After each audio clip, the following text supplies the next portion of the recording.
દરેક નીતિની સામે કાયદાની રીતે ઊભો રહેતો SSK ન્યૂઝ ચેનલ। સુરતના લસકાણા ખાતે પાડોશીના ઘરે ટામેટા માંગતા યુવકને ચપ્પુથી રેંસી નંખાયો હતો। આ મામલે પોલીસે સ્થળે દોડી જઈ હત્યારાની ધરપકડ કરી હતી।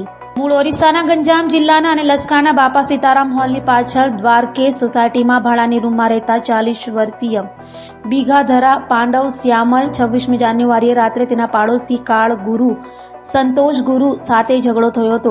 આ ઝઘડામાં હત્યારાએ ચપ્પુના 2 ઘા ઝીંકી લીધા હતા। ટામેટા માંગવાના સામાન્ય ઝઘડામાં 2 પાડોશીનો ઝઘડો થયો હતો। આ ઝઘડાની અદાવતમાં એક પાડોશીએ બીજા પાડોશીને ચપ્પુના ઘા ઝીંકી લીધા હતા, જેના કારણે પાડોશીનું સારવાર મળે તે પહેલા જ ઘટના સ્થળે મોત થયું હતું।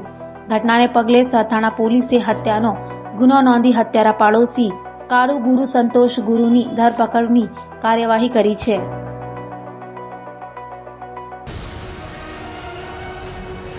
દરેક નીતિની સામે કાયદાની રીતે ઊભો રહેતો SSK ન્યૂઝ ચેનલ।